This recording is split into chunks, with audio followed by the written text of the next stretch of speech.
Okay, so no dog.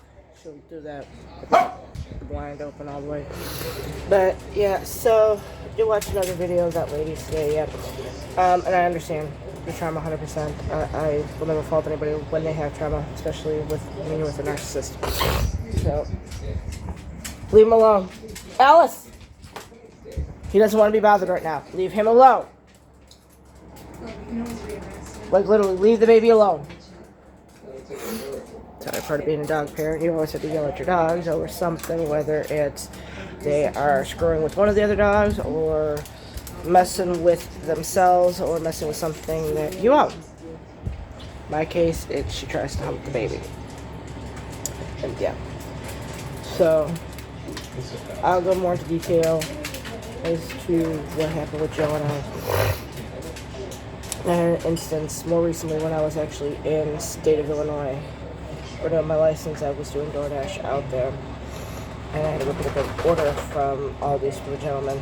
Picked it up, went back to the place to where I had to drop it off at. It was one of those storefront apartments, downtown Rockford. You get them everywhere. We have them out here. Chicago's mainly notorious for a lot of that.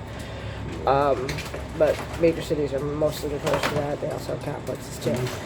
Anyway, I get into the building. I don't even know the unit I'm going to, anything like that. The door was unlocked. And I called them because I started hearing people fighting and I wanted to get out of there as soon as possible.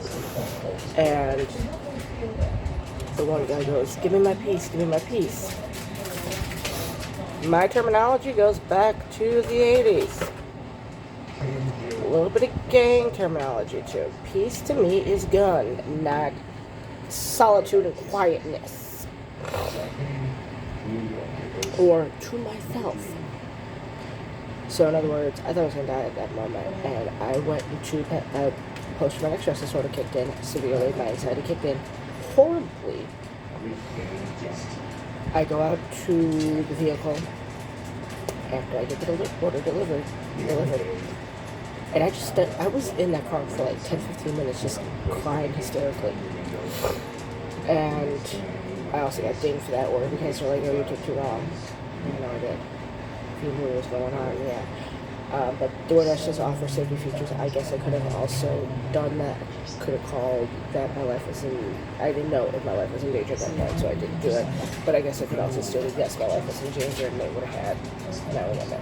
We would have had Rockford Police Department there quick. So, yeah. So it ended up having to be that the apartment that was actually recommended. So I had to deliver out. C'est la vie.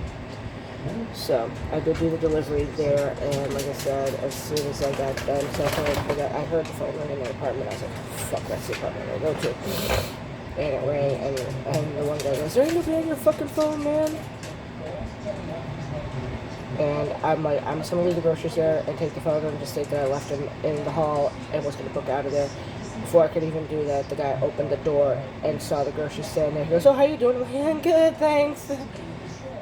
Not realizing I had been there the whole time, witnessing that argument between him and his male counterpart in the unit.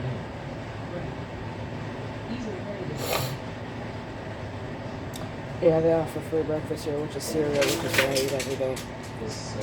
I have it here.